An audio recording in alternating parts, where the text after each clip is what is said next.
Steam coiled off the tin mug in her trembling hands. The Texas sun bore down, but she shivered in her prisoner's uniform. A leather-booted man in a hat far too wide for war stepped into her shadow. He wasn't like the others, not in posture, not in smell. He smelled like tobacco, sweat, and something else. Freedom. He tipped his hat, grinned, and said the sentence no prisoner was meant to hear. "Ma'am, don't tell anyone, but I brought you this." Then he slipped it into her palm, a piece of warm peach pie wrapped in a napkin, still fragrant with cinnamon. She should have refused, should have reported him, but the softness of the crust cracked something inside her. This cowboy's kindness wasn't in the rule book. It was illegal, irrational, and unforgivably human. And for one Japanese nurse imprisoned in the Arizona desert, it shattered everything she had been trained to believe. The train screeched to a halt with a metallic groan, and the women inside clutched their belongings tighter, as if the weight of cloth and keepsakes could shield them from whatever came next. For weeks they had traveled across an ocean, and then across a continent that felt as endless as the war they had left behind. They had crossed under clouds and over rails, silence their only companion. Their uniforms hung from bones rather than shoulders now, and their hands were blistered from the cold of the ship's steel rails, the sway of transport trucks, the clink of tin cups filled only halfway. Hannah sat in the back corner of the train car, her medical satchel hugged against her chest like a relic of a life she could barely remember.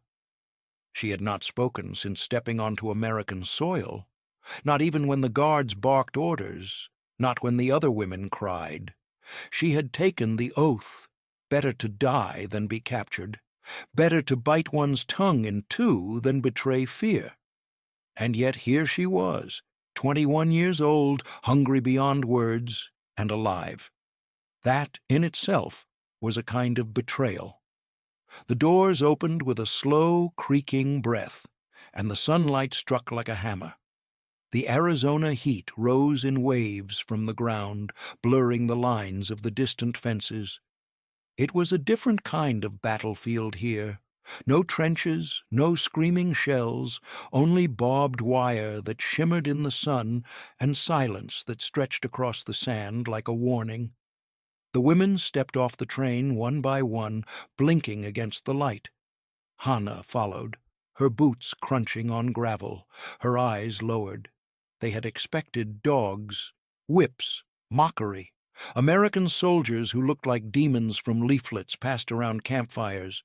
But the guards waiting for them stood still, uniforms clean, rifles slung but idle. They looked indifferent, not cruel, not kind, just detached. That absence of hatred was somehow more jarring than hate itself. It left Hannah with nothing to brace against. As the women were lined up for roll call, a wind swept through the camp, dry and wild, stirring dust into their hair.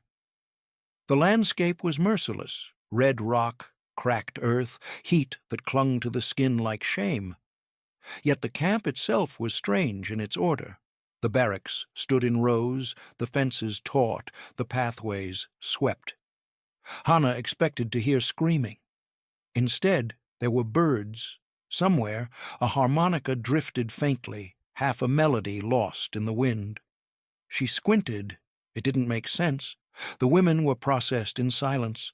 Names recorded, numbers issued. They were handed uniforms, cotton, not scratchy, clean. A woman beside Hannah whispered something about soap. Real soap. Hannah said nothing. She clutched her satchel tighter and walked where she was told. Inside the barracks, the beds were plain but made. A blanket folded at each end. The walls smelled of sawdust and something else. Citrus, maybe.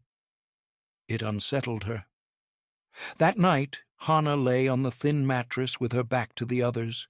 She did not change into the uniform they gave her. She could not. To wear enemy cloth against her skin felt like peeling away the last layer of herself.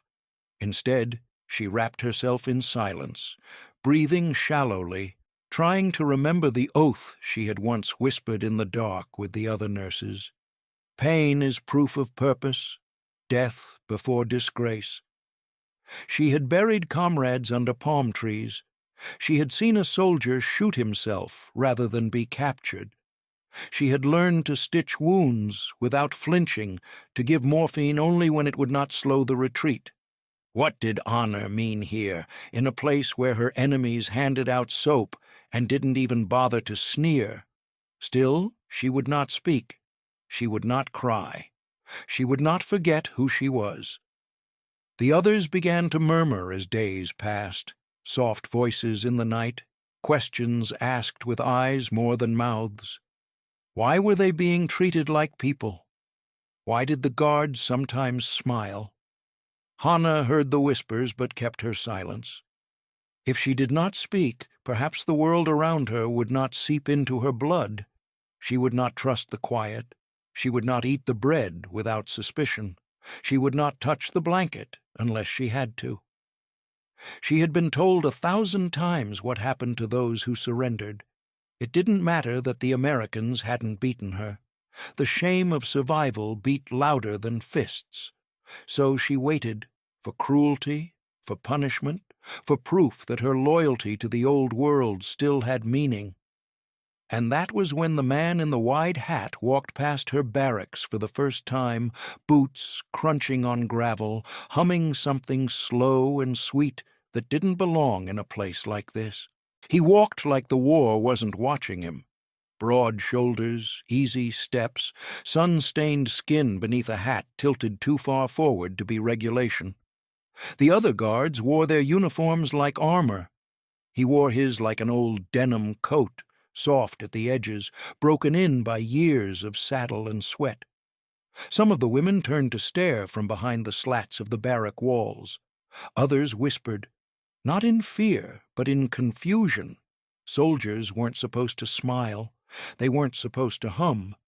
And yet here he was, a rifle slung lazy over his back, boots dusted in red earth, trailing a tune like he'd stepped out of a different war. His name, they learned quickly enough, was Walker. Raymond Walker. But the guards called him Dusty. Dusty had grown up on a ranch outside Tulsa, a boy who broke horses and read cowboy serials under oil lamps. He wasn't built for military formality. He slouched when he should have saluted, tipped his hat instead of shouting commands, and had a habit of chewing on a sprig of wild sage like it was candy. The women watched him from windows, from behind fences. He was foreign, even among the foreign. Dusty didn't treat the camp like a battlefield. He treated it like a corral. Orderly, quiet, respectful, but not cruel. That made him dangerous in a different way. To Hannah, he was the most suspicious thing she'd seen since stepping off the train. She saw him help another prisoner, a German girl perhaps, in the outer yard, lifting a fallen basket of laundry, saying something with a soft chuckle. The girl had looked away, embarrassed. The moment passed, but the seed it planted didn't. Hannah tightened her grip on her blanket that night, whispering the creed again in her mind. Better to die than to soften. Dusty didn't match the posters that painted Americans with claws and yellow teeth. That alone was reason not to trust him. The camp had rules. No fraternizing, no nicknames, no smiles. Uniformity over intimacy. The guards followed them with military precision. Except Dusty. He offered chocolate once to a prisoner and earned 2 days on mess duty. He sang folk songs by the gate when he was posted alone. A captain once caught him leaning against the fence post during night watch, talking to one of the older nurses through the wire. Not in English, not in Japanese, just using hand gestures and drawing stick figures in the dirt. Dusty's smile didn't fade when reprimanded. He just shrugged, said, "Can't hurt to remind folks we're all stuck under the same sky." That kind of talk made the officers nervous. To Hannah, his kindness was not kindness. It was a test of her resolve, a threat to the only defense she had left, silence. But the war had hollowed her out, and hunger did not always come from the belly. Some days she watched him longer than she should, the easy tilt of his shoulders, the way he nodded at everyone, regardless of uniform. It was on one of those sun-split afternoons that Dusty approached her. Directly. She had been standing by the laundry line, hands chapped from scrubbing, eyes fixed on the cracked dirt below her boots. She sensed him before she saw him. Boots first, then a shadow falling long over the hem of her skirt. She didn't look up. Then came his voice, drawling, gentle. "Miss." No one had called her that in years, not even her superiors. It was a word reserved for people, not prisoners. She flinched. He didn't move. "Hot out here," he said. "You look like you could use this." He held out a canteen. She stared at it as though it were a snake. She could see the waterline inside, glinting like a lie. Was this humiliation? A trick? A violation? But his expression didn't change. No mockery, no demand. Just quiet offering. Just Dusty, as he always was, inscrutable and infuriating. Hannah didn't speak. She didn't nod. But after a moment her fingers reached out, took the canteen. Briefly. Just long enough. Their hands didn't touch. But her resolve cracked.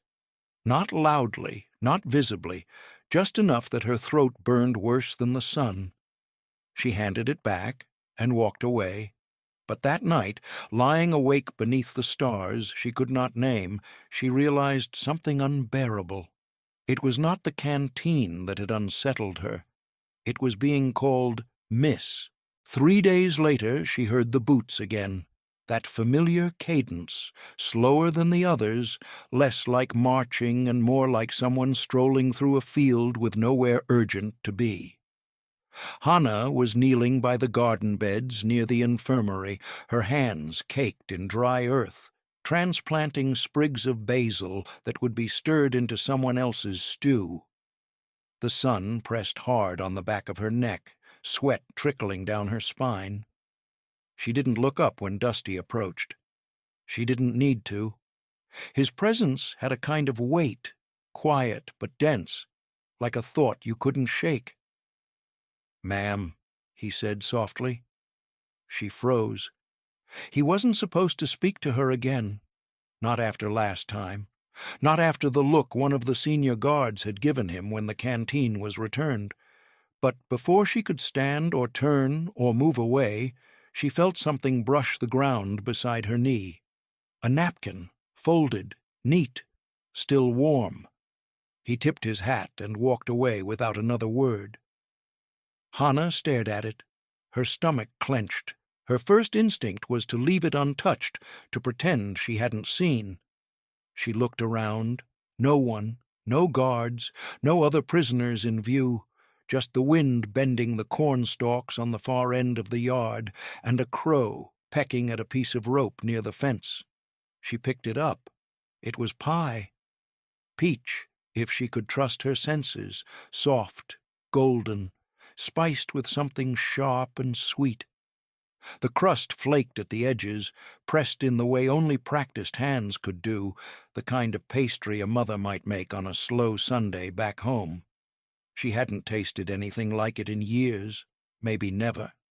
It didn't belong here, not behind fences, not in a prisoner's hand. It was illegal, a violation of protocol, a kindness too personal to be safe.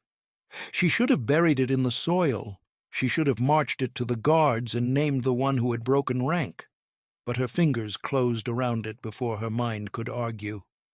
She slipped it into her uniform pocket, let her hands return to the dirt, and kept her face still.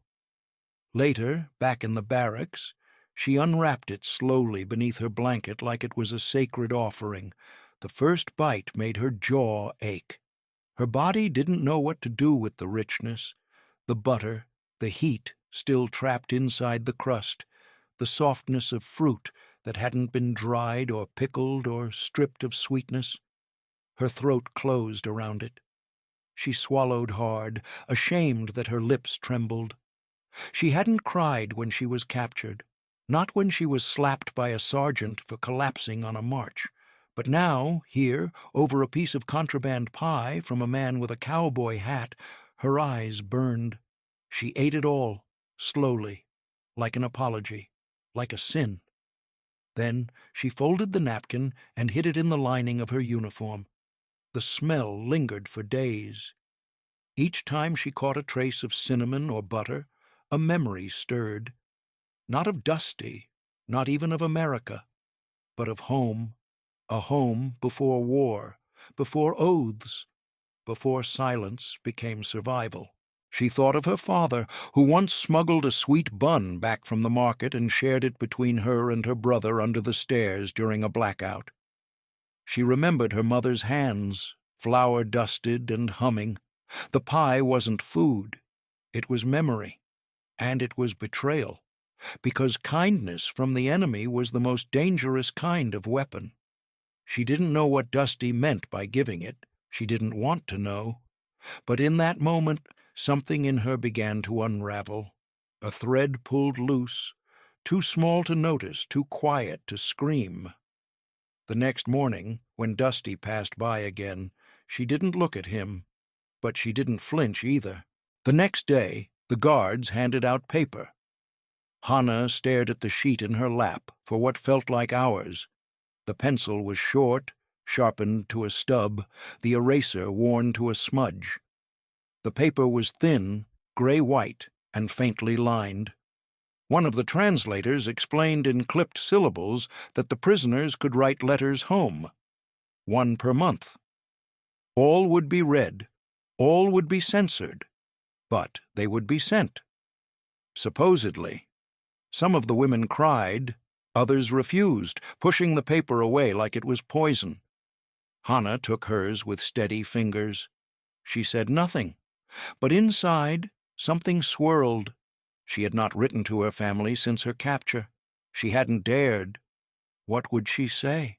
That she was still breathing, fed 3 meals a day, and sleeping on a bed that didn't creak under rot and mud?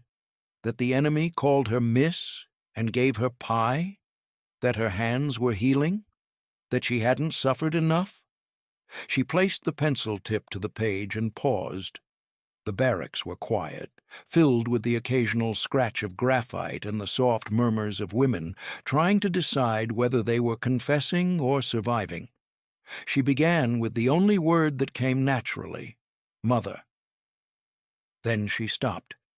She remembered her mother's voice the day she left, measured, proud, scared in a way she would never say out loud.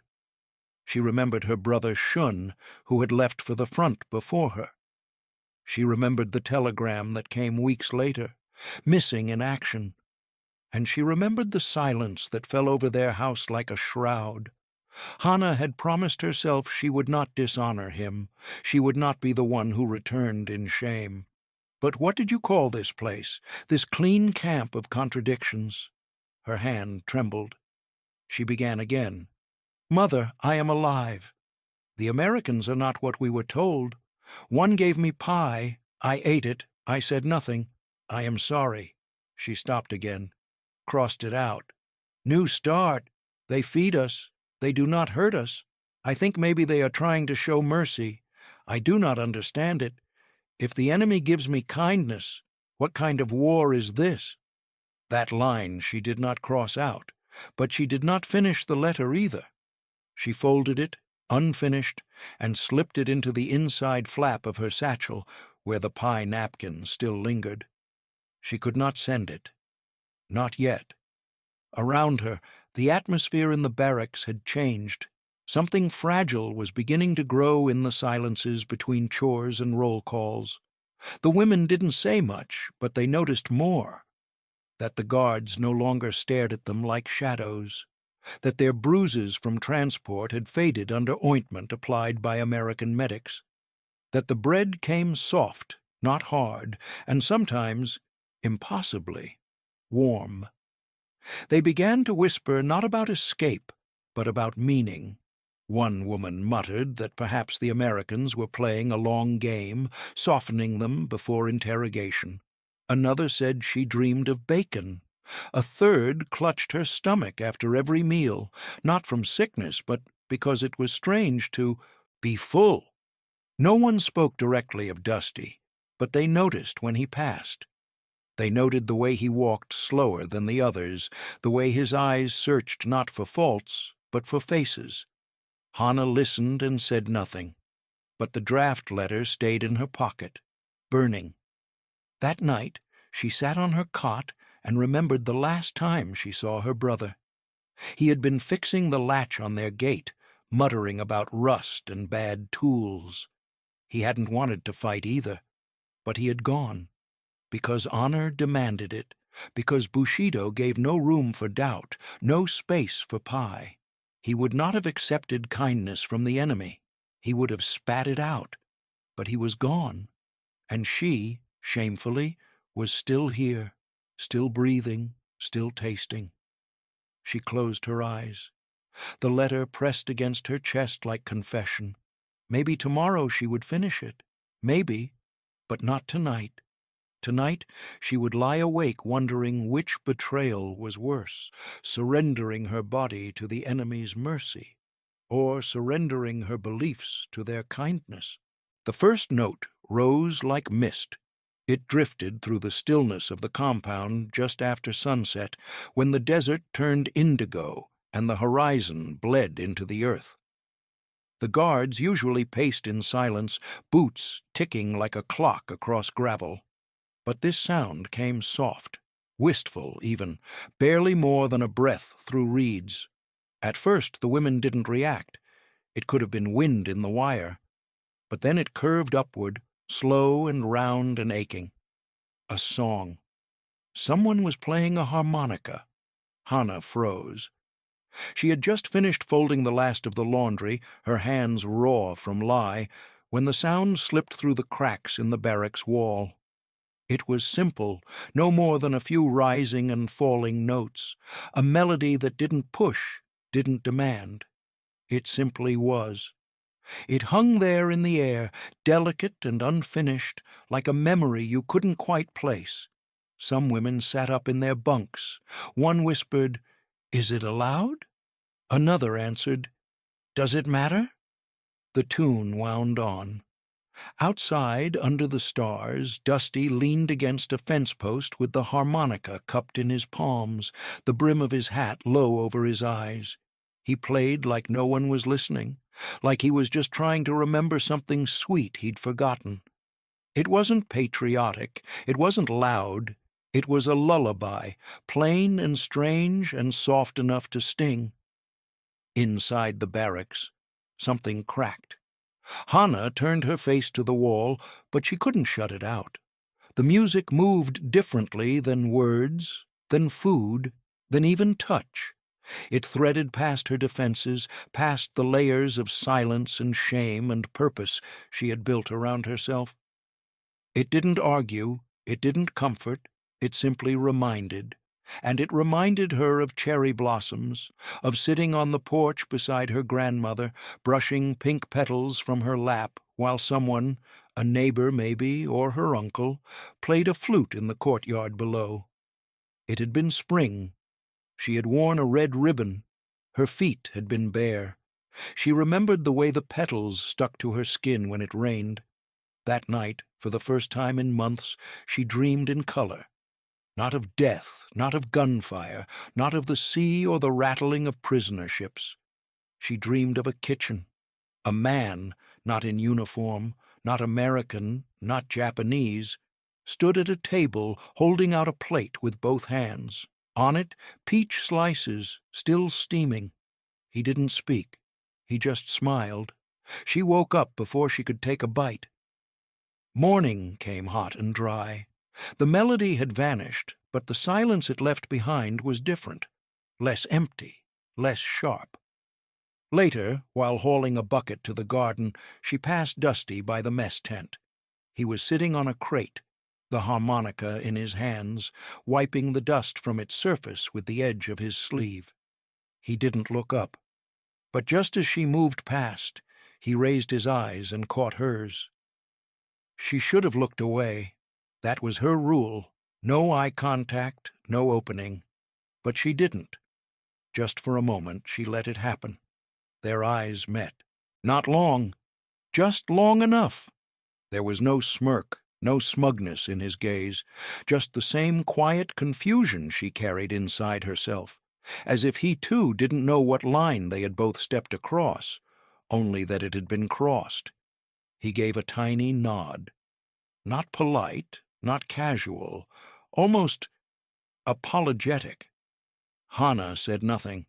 She kept walking, but her heart, traitorous and warm, was beating a little faster.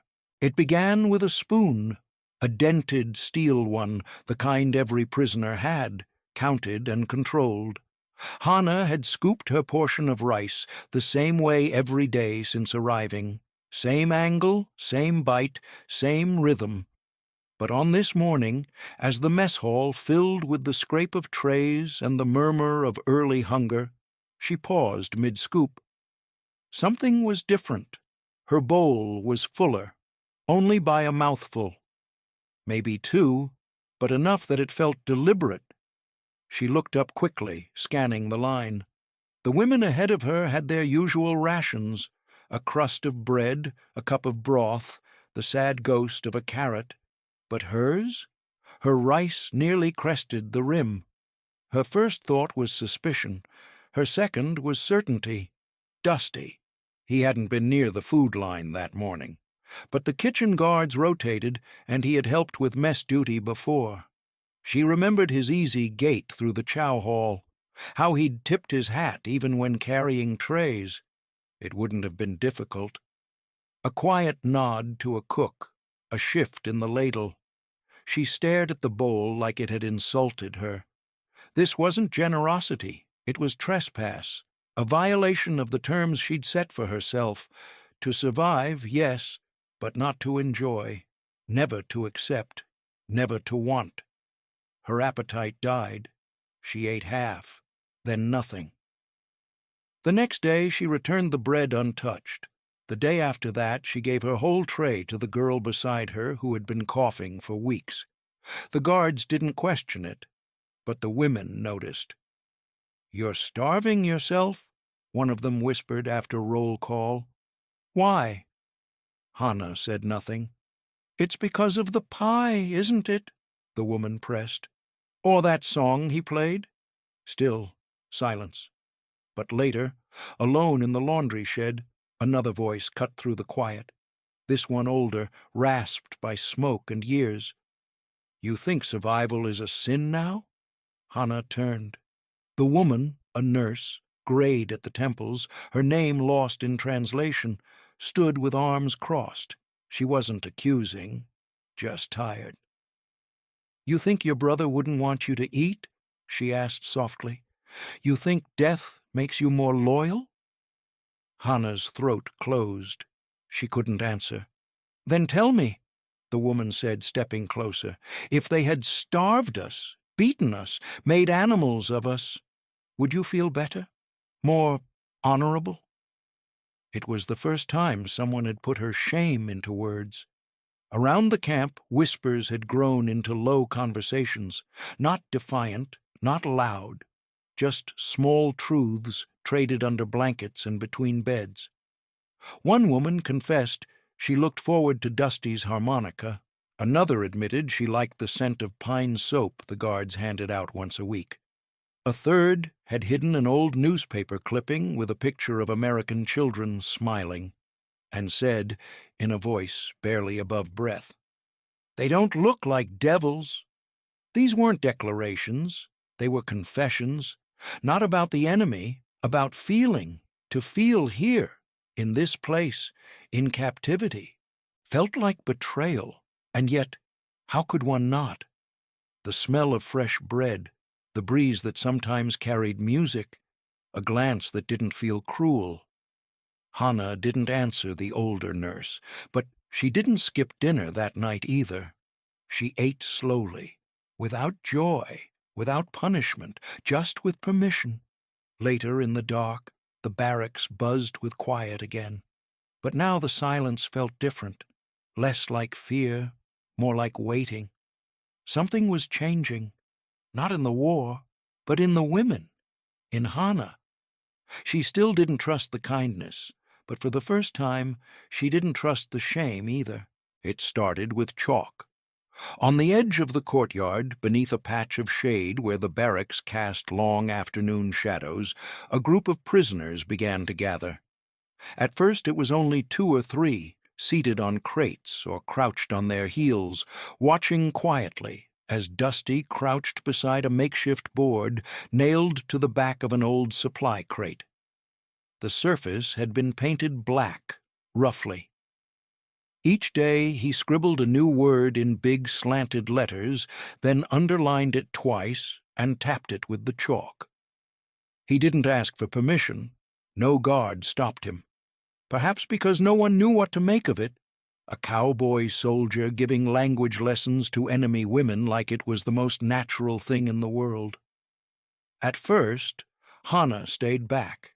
She watched from the laundry tent, folding linens with mechanical precision, stealing glances through the open flap. It wasn't the words that drew her in. It was the sound of them being spoken, slowly, brokenly, bravely. Women who had once only whispered now spoke aloud. Thank you. Bread. Sky. Listen. Each syllable was a reach across a chasm, a fragile step toward something no one had a name for. Then one day, the word was mercy. Dusty wrote it in all caps, underlining it with a long stroke. He didn't try to define it in Japanese. He just stood there, looking at the word, then placed his hand over his heart and closed his eyes. No one laughed. No one needed to. They understood. That was the day Hannah stepped forward. She didn't speak. She simply walked across the yard, past curious stares, and sat on the edge of a crate near the back. Dusty nodded once. Not welcoming, not surprised, just acknowledgement. Then he tapped the board again. Mercy, he said. The group repeated it, voices uneven. He pointed to the word again, then to his chest. It means, he began, struggling for a phrase, then gave up. He opened his palms slowly, as if letting something go. Not because someone deserves it, but because you give it anyway. There was silence. Hannah said the word under her breath. Marcy, she frowned. The shape of it felt strange in her mouth. It wasn't just unfamiliar. It felt wrong, like something carved from a different kind of stone. In her world, mercy wasn't a virtue. It was weakness, a soft spot the enemy exploited.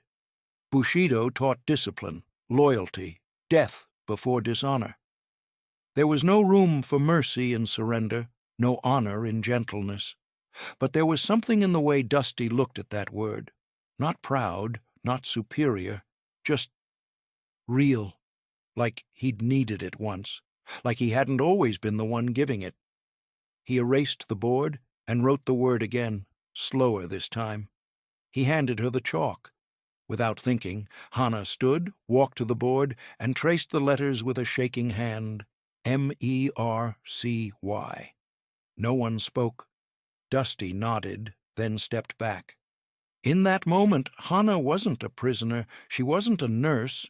She wasn't even Japanese or American. She was just a woman trying to understand how the enemy could carry tenderness in the same hands that once carried rifles. They didn't touch. There was no need. The shared silence was enough. Later that night, she scribbled the word on the back of her unsent letter and stared at it for a long time. Then she placed the paper over her chest and breathed deeply. Once, twice, like a prayer she didn't know how to say. And for the first time, the memory of her brother didn't ache. It just was. Alive in her, but no longer alone. The mirror had been tucked behind a stack of mops in the supply hut, half covered by cobwebs and dirt. It wasn't large, just a shard of what had once been a full piece, now framed by rusted nails and hung askew beside a broken mop handle. Hannah had only gone in for a bucket. But something about the glint of light on glass caught her eye. She turned and froze. For a long moment she didn't realize it was her. The face looking back at her was full, not plump, but no longer gaunt. Her cheeks had softened, her skin clearer than it had been in months. Her eyes still held the fatigue of war, but they no longer looked hollow. Her hair, grown out beneath the cap, framed her jaw like it had when she was still in nursing school. She tilted her head. The reflection did the same. It struck her like a slap. This wasn't the face of a prisoner. This wasn't the image she had carried through dark nights on the transport ship, starving in silence, surviving on rice water and resolve. The girl in the mirror looked alive, not defeated, not victorious, simply human. She touched her cheek, almost afraid it would vanish. It didn't. She stepped back, suddenly breathless. Later that afternoon, the sky over Arizona stretched wide and bright, cloudless in its indifference. Hannah sat on the edge of a crate near the barracks with a scrap of brown paper and a charcoal nub she'd traded for extra laundry duty. She hadn't drawn in over a year. But today, without thinking, her hand moved in soft, circular strokes. Petals emerged, curved branches, the quiet bloom of cherry blossoms. It wasn't perfect, the proportions were off, the strokes too heavy. But it didn't matter. She was remembering, not with pain, not with guilt, just with presence. The flowers she drew weren't from a textbook or a postcard. They came from her grandmother's garden, from springtime air laced with wind chimes and the smell of green tea. Her fingers moved faster now, like the motion itself held something sacred. She didn't hear Dusty approach until his shadow fell over the page. For a moment she tensed. Then he knelt beside her, hands on his knees, and looked. Not at her, at the drawing. He didn't speak. He didn't compliment or question. He simply looked, then gave a small nod. Not one of approval, one of understanding, as if to say, I see it, and I see you. That nod stayed with her long after he walked away. She folded the paper gently and tucked it into the inside seam of her uniform. Later, as the sun dipped low and the women gathered for evening roll call, she looked around at their faces, changed, like hers. Color in their cheeks, softness in their steps, lines of exhaustion still present but no longer defining them. She wondered how many of them had seen their own reflections and been startled by life staring back. War had stripped them of names, of meaning, of mirrors. Now a nod, a sketch, a single word like mercy was returning it piece by piece. The darkness of her bunk that night, she didn't think about her brother, or honor, or shame. She thought about the girl in the mirror, not as a soldier, not as a prisoner, not even as a survivor, just as herself. Are you finding this story as surprising as we are?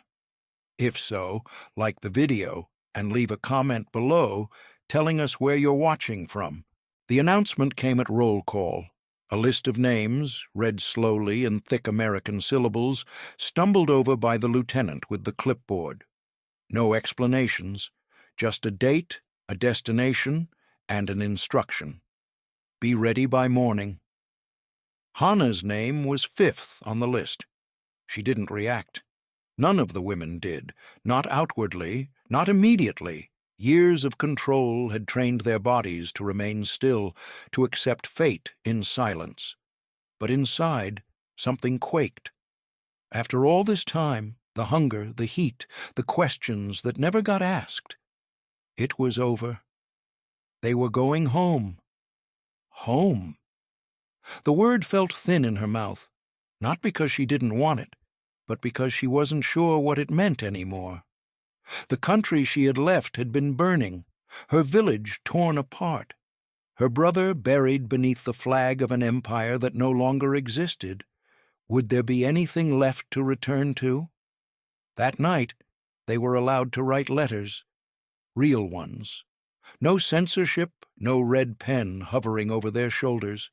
Just a sheet of cream-colored paper, one envelope, and the silence of final thoughts.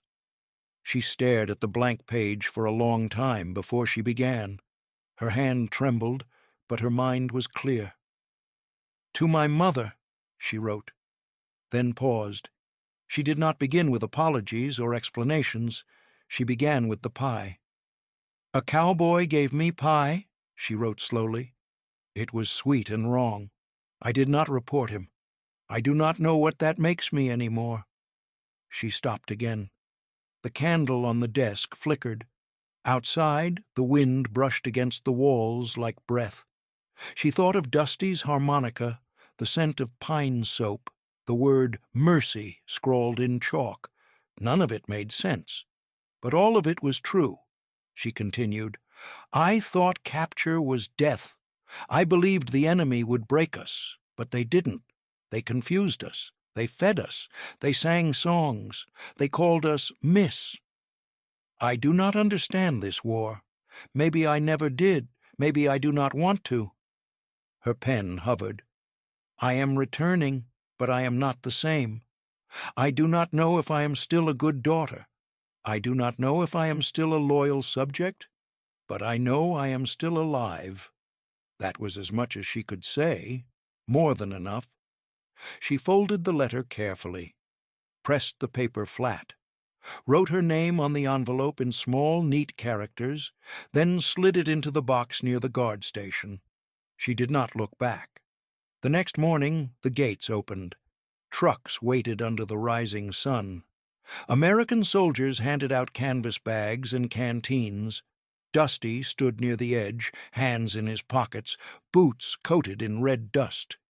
He didn't smile, didn't wave, just gave a nod. The same one as always. That was the last time she saw him. The ride to the repatriation port was silent. Hannah sat beside the same woman who had once whispered, "Is survival now a sin?" Neither spoke. There was nothing left to explain, only the sound of wheels against gravel, and the slow return to a life that would never fit like it used to. War ends, differently for the ones who survive it. Not with parades, not with flags, but with the echo of questions that have no answers. Who am I if I lived? Who am I if I accepted kindness from the other side? What do you call someone who loses their enemy but never regains their certainty? Hannah didn't know, but she clutched the memory of a spoonful of rice, a harmonica tune, a nod from a cowboy, and the quiet knowledge that she had been more than what the war allowed. And somehow that would have to be enough. The engine rumbled beneath her boots as Hannah climbed into the back of the transport truck, the canvas flap rustling in the dry Arizona wind. The other women were already seated, their eyes fixed forward, hands folded in silence. Dust clung to the hem of their uniforms, the same dust that had settled into every memory of this strange captivity, a place where enemies gave pie and guards played lullabies. As the truck shifted into gear, she turned her head. There he was, Dusty Walker. One hand resting on the fence post, the other at his side. No rifle, no salute, just his hat tilted slightly, casting a shadow across his face. He didn't wave. He didn't need to. He tipped his hat. It was a small gesture, but in it was everything unsaid, the apology no one had asked for, the respect no one had expected, the impossible truth that two people could meet on opposite sides of a war and leave each other changed. She bowed. Not a nod. Not a casual tilt of the head. A full, deliberate bow from the waist, just as her grandmother had taught her. The kind given not to superiors, but to those worthy of deep, human honor. She held it for a heartbeat longer than necessary, letting the weight of that moment settle between them like dust on the desert floor. When she rose, he was still watching. Then the truck turned, and he was gone. Years passed. Tokyo was no longer the city she remembered. The war had taken its toll. Buildings lost, families shattered, traditions reshaped.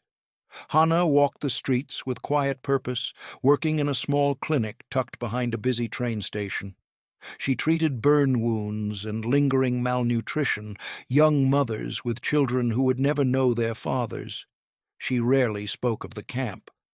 There was no way to explain it, not to people who had lived a different kind of pain, not to people who had only seen the enemy in the shape of bombs.